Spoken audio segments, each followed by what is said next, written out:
That's the second part of the decision. It was kind of like me taking the oats from here to the second shelf so that I didn't get distracted by the mini weeds.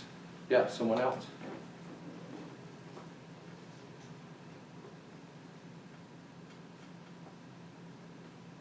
Committing to do something once a month. So what would that something be? What would it be? Because this is the key. It's the behavior. What is that behavior? Booking the thing that you're going to do once a month. Oh, okay. Right. All right. Scheduling it. All right. Yes, because when you get it on your calendar, it takes on emotional meaning when you put it on your calendar. Absolutely true. Yep. Someone else. We'll take one more. Yes, sir. Take food and snacks with me every day when I leave the house. So that would prevent what? How would that help? Spending money on lunch. Okay. Also, Are there fitness-wise, it would. okay? Are there particular snacks you're thinking of? You already have them at Just home, or? the way we are, we get in the car, we go, and then all of a sudden you're at a fast food restaurant, drive-through, grabbing something and shoving it in your mouth. So. Yeah. Good. Okay. Excellent. So we're going to go a little deeper with that. I'm going to give you at least an exercise for review. And what I'm giving you is these are sort of hybrid tools. I've kind of borrowed from about 3 different tools that we use when we're coaching. And oh, can I have one of this? Thank you. So this tool it's called Looking Forward. So this is what it looks like. So once you have it in hand, I want you to take a look at the top box. So there's a blank in the verbiage at the top box. So I'd like for you to think in terms of putting 3 years in that little blank. So just put 3 years. We're not going to go out so far as 5, and we're not going to make it as short as 1.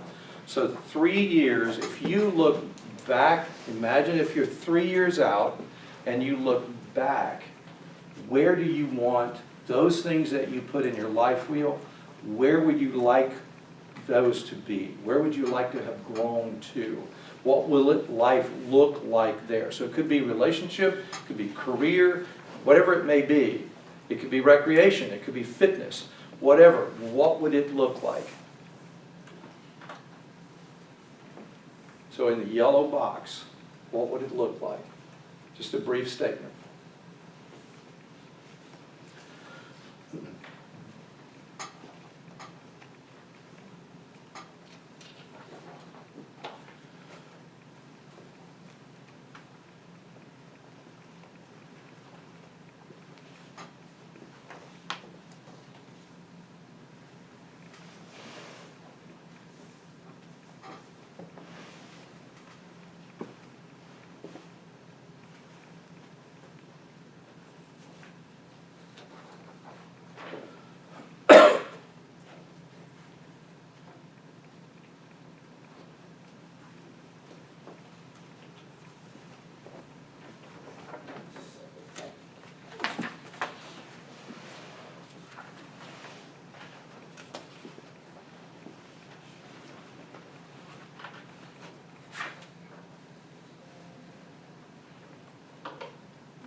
Now, if you look at the next box, some of you have moved there already.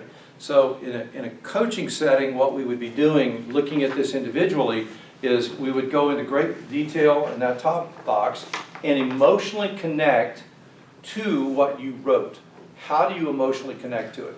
Typically, the reason that this falls is that there was high emotion in the beginning, and then the emotion waned. So your connection was, it was a great idea at the time, but your decisions, these upward, this arrow here that we talked about a moment ago, this upward decision-making process, somehow it began to change. And actually, I think you mentioned this word, you used the word distraction, not Yes, being sir. distracted. So one of the things I love that Darren Hardy uses, he says, we are in a war of mass distraction. Have you heard that? Did you hear him say that? That is such a great way of saying it. Because we have great intention, but then we get distracted. It's like coming into the office. You have great intention to do something, and the next thing you know, someone captures you in the hallway, or you open the email, or you get this alert that the next great cat video is on, and the next thing you know, you're distracted. And one of the videos that he uses, I think it's on production, is he uses a wall that looks like those little 1-inch tiles that you see on a bathroom floor maybe. There's those little tiny tiles. The wall is covered with tiles, and he talks about coming into a room where this is happening to you, and it's this overwhelm. You get overwhelmed. There's just so much to do. There's so much that's drawing your attention, and that's when you're in the war of mass distraction, because you get overwhelmed, and then it's like, I need relief from the overwhelm. So that's when I go and open my phone, or that's when I look at the emails that I shouldn't be, going toward. I should be going toward productive emails. I'm in chit-chat mode, whatever it is. It's standing in the hall. Have you got a minute? And then the next thing you know, 20 minutes is gone. So that phrase, we're living in a world of, and we are in a war of mass distraction. So being aware of that helps you make a decision to move away from the distraction rather than giving in to the distraction. The moment you recognize it's a distraction, you get to choose. So now, moving to the light blue box, what are some of the obstacles? What are some of the dangers or risks? I mentioned this earlier about the person who may feel like, I don't want to knock on the doors, I don't want to do that, I don't want to make those cold calls, I don't want to do any of that. So that has levels of risk. It's that getting turned down, Just heard, I think it was just this morning, actually, someone who, by one contact, the other person, a referral that came to the other person, was worth hundreds of thousands of dollars. It really set that person's life in a whole new direction by one contact. So the one contact, the one sale, probably many of you in the room have sold a home and had that buyer refer you to another buyer, and then yet another buyer, and another buyer. So what keeps you on their radar? How do you keep that momentum going? So if you set aside the momentum, pushing the momentum, helping the momentum continue, just staying on their radar. We leased a property, I owned a condo, and I leased the condo for about 3 years. This was during that wonderful downturn, 2006 and 2008, and I held on to it for 5 years, leasing it through that period, and finally decided to sell it. The agent that was the representing agent he is constantly in touch with me on Facebook and other points of contact. So I can hardly think about, if I were to go to buy a property, who comes to mind other than Nancy? Because I know Nancy from our relationship now at BNI. It's him. Why? Because he stayed on my radar. He just, I don't know, maybe it's an automatic system. I don't care, because I have a reference point. So are you doing that? And if you're not, why aren't you doing it? Because the why goes to this 1% decision. What are you deciding not to do? And why are you deciding not to do it? So I'm not going to continue with the rest of the boxes at the bottom. You can do that. You can, obviously you're taking this with you. So on the back, this is an individual goal sheet. So if you have a goal at the top, and we're running short on time, so we're not going to walk through this process. I'm going to move to the next exercise. But if you take this and, in fact, send me, you've got my card, so send me a text with your email address, and I'll be happy to send you this, and the next illustration, I'll send it to you as well. So you'll get both this and the other. So this is an individual goal sheet. Now notice as you look down the goal sheet, down at the second set, the red color, is the plan. What is your plan? And then notice from then on, it's accountability, accountability, accountability. Because remember from the first page I gave you, accountability is what keeps the momentum going. So this doesn't happen to you, this does happen to you, so that you stay on track. Now, you would expect me to say that as a coach, but as a coach, I have a coach. And that's the reason I made the phone call before coming in today, is saying this is where I am, getting feedback. He asked questions, and then moved on from there. So I'm accountable just like you ought to be accountable. How many of you have someone that you feel you are accountable to other than a boss? Okay, not necessarily a boss. How many of you? Excellent. So the potential for your momentum is much greater. Because even if it's, I know I say this to clients, is that if our next meeting is 2 weeks from now, if you do it right after we meet, or if you do it in the middle of those 2 weeks, or if you do it the night before we meet, it's still done. And having done this keeps you on track. It keeps the momentum going. And so you can, I'm going to give you this final sheet. You can stay on track by using something similar to this. Now this is a little bit, again, of a hybrid. Darren does this in one of his videos, and has, if I can have one, please. Thank you.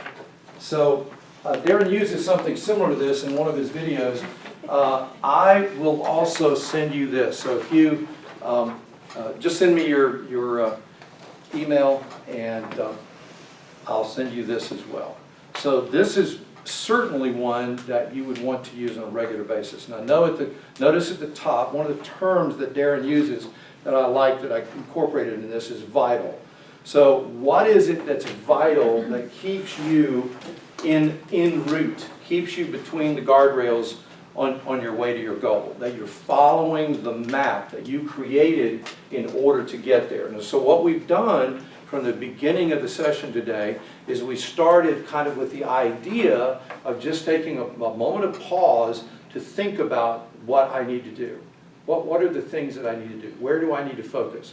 The life wheel helped you to focus on some of those elements. You're the one who decides where you're going to put your focus. Now, when you look at this sheet, notice on the left-hand far column, it's got a G and then B, B, B. So at the G, hopefully it's obvious that that's the goal. So what you want to do is transfer over from where we were at the life wheel, and I'd like for you to put in the G slot, if you'll write there what your goal is. So I would suggest you put your priority goal, the number 1, at the top, and then the second, and then third. So there are 3 G's here, only 3. So one of the things that I really appreciate about what Darren Hardy says is focus only on 3. And then really it's focused on a functional 1. How do you focus on 1 of those 3 and make that happen? So it could happen as soon as you execute it, then you move on, you change your priorities. So the second one could move into the first slot. But you're only going to have 3 goals. So what would your 3 goals be? If you'll take just a moment and write your 3 goals down. And then 1, 2, not necessarily 3 behaviors, but at least 2 behaviors that are associated with that goal. What would those behaviors be? Yes? Well, does the goal have to be something you can complete in a week? No. It could be a year long. This is what I want to do this year. Yeah. It could be, this is what I want. Warren Buffett says, I change it as soon as I execute it. You know, so it's really up to you. And it could be a shorter term goal because you could execute it sooner. And then the other two may rise after you've executed that goal. So write Is this the down one you're gonna send us? yes, yeah. Yeah, I'll send you the individual goals sheet, and then I'll send you this as well.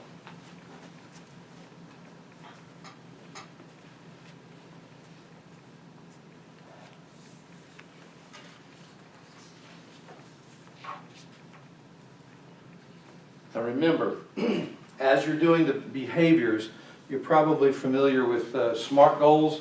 This is one of the sheets that we use, that I use in coaching. SMART goals, are you familiar with SMART goals? So SMART goals, be specific is what the S stands for. So be as specific as possible. So I could say, I'm going to start walking. I'll use your example. I'm going to start walking. So start walking is not specific enough. I'm going to start walking on Monday at 8 o'clock in the morning, and I'm going to walk 1 mile. I'm going to walk ½ mile out and ½ mile back. That means I have to go measure a ½ mile.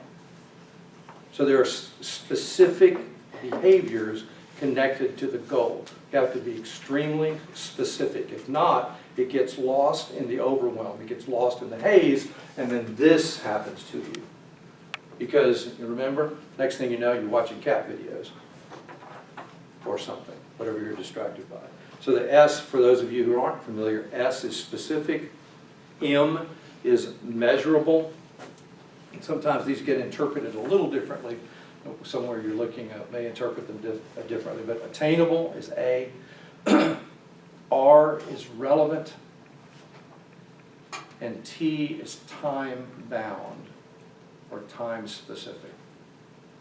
So in other words, I'm going to walk a mile, 8 o'clock, so it's at 8 o'clock on Monday morning is when I start. Or I'm going to, again, Darren Hardy talks about having what he calls a jam session, which is a 90-minute segment where he is uninterrupted. The amazing results of having full focus for 90 minutes is absolutely amazing. If you get distracted, it takes you about 11 minutes to get back into full focus again. So I'm working yesterday, and I got distracted, and my wife said, as she distracted me, it was a wonderful distraction, but you know, she distracted me, and I said, so now I'm going to need whatever it was, the time was, I forgot now what it was, but I'm going to need 50 minutes, let's say, plus 11 to get back in gear again. So,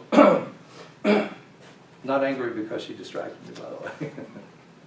I said, you know, lovely distraction, it's okay, you know, not a cat video. So, have you got your goals written down on the sheet? See, the reason I'll send this to you is so that you can just print it again and again, and use it if you like. So it's goal, behavior, behavior. So because there are 3 Bs, don't focus on the 3 Bs. It could be 1 or 2 behaviors if that will help you stay focused. The key to this is if you just jot all this down and then stick it in your folder or your file or drawer or someplace, and you don't do the behaviors, then you've done this instead of this. So, yes. Any questions?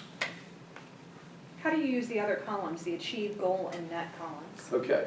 So did I achieve it? So great question. Thank you. So let's say I have a goal on. Let's say I'm going to walk. Okay. So I have a goal. I want to do that every day. Or I know I probably can't do it every day, so I'm going to do it Monday, Wednesday, and Friday. So that's 3 check marks. So the goal segment is 3, and I achieved all 3. So now I'm in the plus because I achieved all 3. So maybe there's another behavior, and I know I only need to do that behavior twice this week to make it work, to reach my goal. So it's achieved / check 2. So that's the idea. Then at the end of the week, you can look down to see where you are or where you aren't, and where you need to focus next week. What what was it, the key is to ask yourself, what was it that distracted me? You know, was it the nap, or I didn't set the alarm? You know, what is it that is the distraction? So once you identify that, as he says, being in the world of mass distraction, or a war of, is we all have to battle that. And I submit more now than ever, because, you know, it's in my pocket, it's in my shirt pocket, it's dinging, dinging, dinging, it's laying on my, you know, table. Simon Sinek, I believe it is, says that most people, if you watch, this is usually related to age, is that we who are more mature, we sit face down on the desk next to us.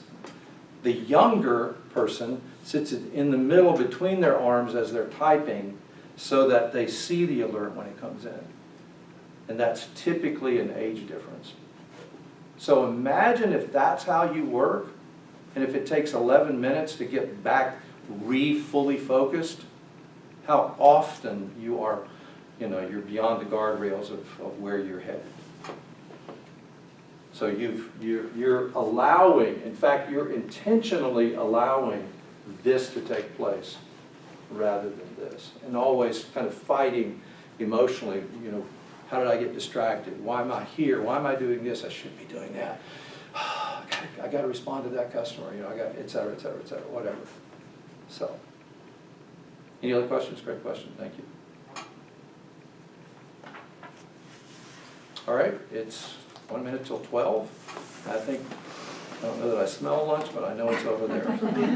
So thank you so much for your attention. I really appreciate it.